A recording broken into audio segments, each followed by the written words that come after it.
गर्गाचार्य जी आए, नंद जी ने स्वागत किया। महाराज हमारे बच्चों का नामकरण संस्कार, चरण धोए, पूजा करी और प्रार्थना करी। तब कहा कि नामकरण तो करूंगा, लेकिन तुम बड़े बड़े उत्सव मनाते हो, करवट बदलन महोत्सव। पता नहीं कि कंस ने कई दुष्टों को निकाल दिया है मथुरा से। उत्सव देख के कोई उपद्रव न हो जाए, डर है। छुप करके करो तो कर दो। तो कहा कि यशोदा, रोहिणी, मैं और आप चार के अलावा पांचवें को खबर नहीं देंगे, छुप के करेंगे।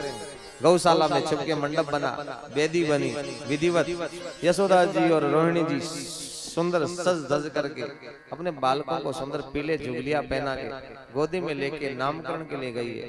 विधि हुई, स्वस्ति वाचन हुआ और गणेश गौरी पूजा करके सब देवताओं का, नवग्रहों का पूजन करा के उसके बाद में कहा, हे महाराज नंद जी, नामकरण सुनिए। लेकिन पहले मैं निवेदन कर दूं, माताओं ने अदला बदली कर ली थी कि महाराज यदि ज्योतिष के विद्वान हैं तो पता लग जाएगा, आज परीक्षा कर लो। कि माताएं कब किसकी परीक्षा कर ले कोई पता नहीं। इसलिए गर्गाचार्य जी विद्वान है कि नहीं है, परीक्षा करो। तो रोहिणी जी ने कहा कि यशोदा जी, संत महात्माओं से मजाक करते हुए अच्छी लगोगी। बोले नहीं, परीक्षा करेंगे, कहीं ऐसे ही कहीं उठ के आ गए हो या कहीं शास्त्र विद्वान पुराण जानता है, तो कैसे करोगी? तो कहा तेरे छोरा को मेरी गोदी में दे दे, मेरे छोरा को तू ले ले। यदि ज्योतिष का विद्वान है तो बता देगा कौन सो छोरा किसको है। दोनों अदला बदली करके ले गई। सामने बैठी गर्गाचार्य जी ने देखा यशोदा की गोदी में रोहिणी का छोरा है और नामकरण करते ही बोल, अयम ही रोहिणी पुत्रो। यशोदा जी आपकी गोदी में रोहिणी का बेटा है। और यशोदा जी तो रोहिणी की कमर में चुंटी काटी। चुंटी काटना जानते हो? ऐसे आप मत काटना, चुंटी काटी। रोहिणी जी ने कहा, यशोदा क्या मजाक करती हो, सही ले दोनों। बाबा जी बैठे, बोले बहन समझ गए, ऐसो वैसो ना, ये बड़ो विद्वान महात्मा है। अयम ही रोहिणी पुत्रो रमयन् सुहृदो गुणैः आख्या रमते राम इति बलाधिक्याद बलम विदु। रोहिणी जी बलवानों में सबसे श्रेष्ठ होगा, सबके हृदय में रमण करने वाले, इसलिए इसका नाम राम होगा। लेकिन बल में ज्यादा है ना, इसलिए इसको विशेषण लग जाएगा। कौन सा राम? बोले बल वाला राम, इसलिए इसको सब बल राम कहेंगे। राम अनेक हुए धरती पर, एक हुए केवल राम, लेकिन उस राम के नाम से नहीं जानते, राजा राम। ऐसा राजा नहीं हुआ उस धरती पे कि राम जैसा। इसलिए हमारे गाते हैं, राजे भी देखे महाराजे भी देखे, ओ ऐसा राजा न देखा मेरे राम जे। ओ ऐसा राजा न देखा मेरे राम जैसा। राम जैसा राजा नहीं हुआ अभी तक। राम राज्य की कल्पना होती है। एक राम हुए हैं परसाराम, जो परसा ही लिए रहते हैं, इसलिए उस राम का नाम बोले। कौन सा राम? बोले परसे वाला बाबा राम, परसाराम, परशुराम नाम लग गया, विशेषण लग गया। और तीसरे राम हुए हैं बलराम, जो बलाधिक्याद बलम विदु, बलवानों के विद्वान होंगे, गदा के तो पारंगत विद्वान, इसलिए बलराम नाम होगा इनका। जय जयकार बोलो बलराम जी महाराज की जय हो। और जैसे ही रोहिणी जी की गोदी की तरफ देखा गर्गाचार्य जी ने, देखते ही गर्गाचार्य जी की आंखें फट गई। कहते इसकी तो आंखें फट गई। जब कोई अतिशय आश्चर्य होता है तो आंखें फट जाती है, मुंह फट जाए। और राम रे, फट गई आंखें, है ना? अरे बाप रे, ये क्या?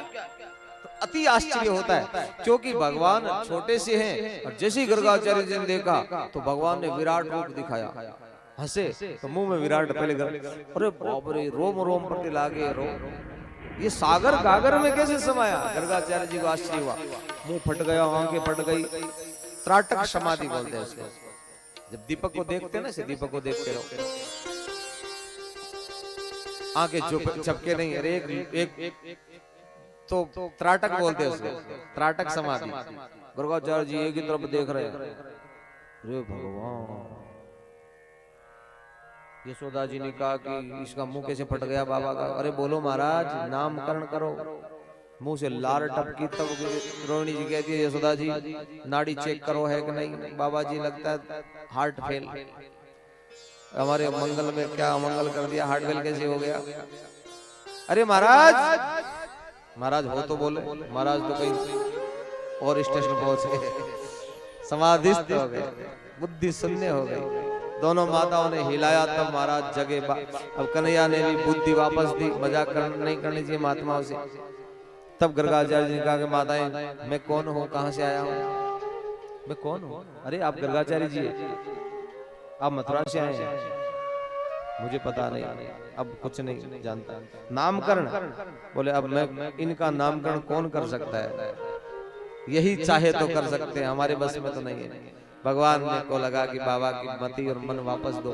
जैसी बुद्धि दी भगवान, मन ही मन सोचा कि माताएं घबरा जाएगी, कर दो महाराज। तब गर्गाचार्य जी बोलते हैं बहुनी संति नामानि रूपाणी च सुतस्यते। अनेक नाम अनेक रूप है इनका। गुण गर्वान रूपाणी तान्य हम वेदनो जना। माँ हर युग में अवतार होता है, कभी पीत वर्ण में, कभी रक्त वर्ण में, कभी श्वेत वर्ण में, अभी ये श्याम वर्ण में आए, इसलिए इनका नाम होगा कृष्ण। अब संस्कृत में श्याम काले को कृष्ण कहते हैं, कृष्ण चरमाम्बरम कहते हैं, तो इनका नाम कृष्ण होगा। अब पढ़े लिखे लोग तो बोल देते हैं, लेकिन जो बिना पढ़े लिखे गांव के वो कृष्ण तो नहीं बोल पाए और किशन बोल दिया, बोले इनका नाम होगा किशन। अब कृष्ण बोलने में तो एक रे लगता है ना, जीभ को 3 जगह से टेढ़ा करो, या जिसके मुंह में दांत नहीं है, 70 वर्ष के ऊपर हो गए, वो कृष्ण नहीं बोल सकते। वो कृष्ण बोलेंगे तो जीभ बाहर आ जाएगी। बोल के देखो, देखो, बोलो कृष्ण, बोलो माता जी कृष्ण। कृष्ण को नहीं बोल पाएंगे, कृष्ण, हरे कृष्ण हरे कृष्ण। एक कांटा है नीचे। अब राम बोलो, राम, सब बोलो राम। लड्डू सा आ रहा है राम, कृष्ण बड़ा टेढ़ा है, हर चीज टेढ़ी है। हमारे ब्रज में